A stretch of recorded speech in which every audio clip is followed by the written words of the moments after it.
Yes, so welcome to Vasili's Garden, folks. It's about to bucket down on us. We've got these weird clouds rolling in over the top of us, and as I was coming home, it was raining, then the sun came out, and now the rain's coming again. Now, it was World Naked Gardening Day today. I did it on 3AW. I turned up there early in a robe. I didn't even have a beanie on. I forgot my beanie. I had one sock on, that was it, and a robe.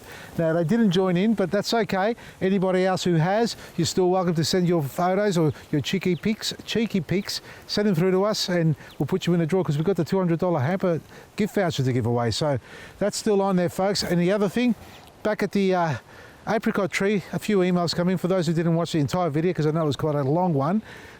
It is cold to be pruning it, and I've done it because I had to do it. I didn't want to leave it, and I took the chance with that, so I reckon I'm okay. But normally you do it in the warmer periods of the year, summertime, at the end of summer, early autumn. I did mention that in the previous video.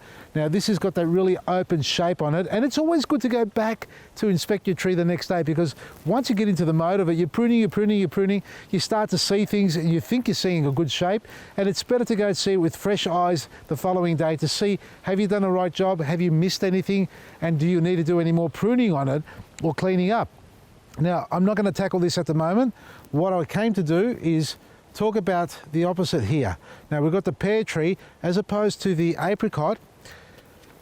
This gets pruned down differently to the apricot. We don't have fruit growing along the sides here of the stem. We've said that before. You want to create little spur-bearing branches here, or fruit bearers, and it's cutting little stubbles like that. So this, once upon a time, was quite tall. I've cut it back short now, and eventually I might be able to get some flowers off that in the next year or two. And if that does start to fruit there, it'll always fruit there the following year. So you harvest your fruit from there and you never have to prune that again.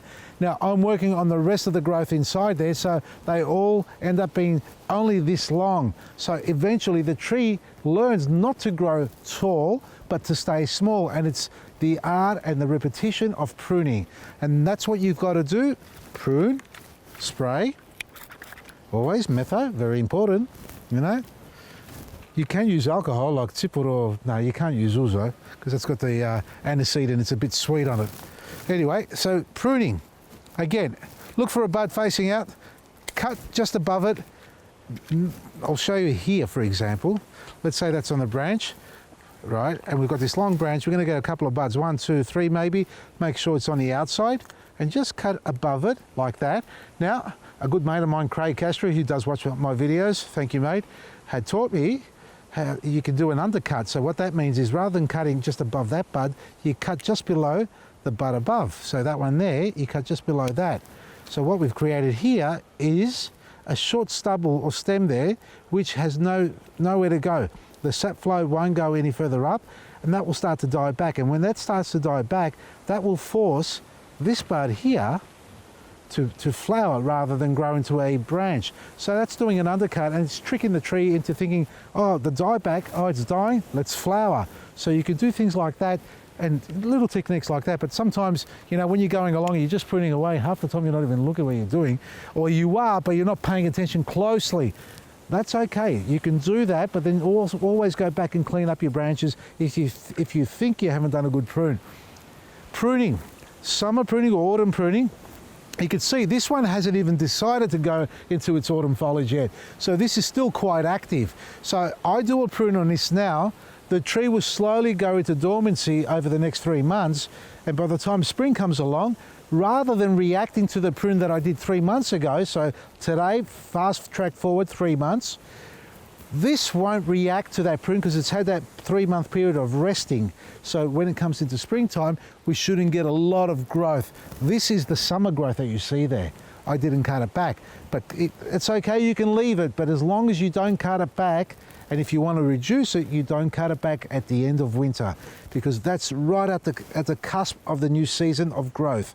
So if I say came here in August, beginning of August, late July, early August, depending on the weather, and the weather, say, was warm, and I started to do all my winter prunes then and got rid of them all, and then 2 weeks later there's bud burst because it's really warming up, this tree automatically will start to put on lots of growth. Yeah, it'll flower, but you'll get a lot more growth spurt than flowers. So prune now if you want to keep your trees small. Now, if you've got a young tree, as we have in the orchard. I'm not going to go out there because I'm fearing the weather's going to turn on us. If you've got a young tree, 3 years old, and you're still working on its actual structure and you need to get more growth out of it, wait till winter to prune. Wait till late winter before bud burst or bud swell it occurs on your plant. That way you have more of a growth reaction rather than a flowering. So I haven't touched any of those trees in the orchard. I do want to get more growth out of them. And some parts of me say, or one part of my mind says, no, let's get more flowers on them. I'm sort of keen to get the fruit off it. But more importantly, I should work on the structure. So they're going to get a late winter prune. This is going to get a prune. I'm not going to go into it now because we get caught out by the weather and the segment just ends there. You know what's going to happen. We'll end up going out to the veranda and playing with the dogs. But this will get a prune in the next day or two because we've still got plenty of time as we have, well, these two have been done already, as we have a couple of apple trees on the other side. Anyway, that's enough from me talking. You got the gist of what I'm saying? I hope you have. If you haven't, you can send me an email, info@Vasili'sGarden. No, that's an old one. Sales or admin@Vasili'sGarden.com. One of those two, they'll shoot it through to me and I'll be able to answer you, or just send us a message on this platform that you're watching us and I'll be sure to try and reply there. Watch the entire video if you can, the ones previously, to give you more information because you're asking a lot of questions where I've already answered them in the videos. More than happy to keep answering them, but it's more important that you actually watch it. You can fast track, go back to it again as often as you need to get the info that you need. If I haven't answered the question in a video, by all means, send it through. Otherwise, tune into 3AW as you're watching this because I'll be back at the station, but with my clothes on this time. And our big naked sale still is on, folks. So the coupon code word is naked. You're going to get up to about 80% off. See, I almost swallowed my tongue trying to say that. That's a big number. Anyway, Vasili'sGarden.com and the garden centres are all on board there, folks. Garden World, Van Looms, the rains are coming. We've got fountains galore. We've got Oakley Produce, Bella Flowers or something like that. My apologies if I can't get all the names.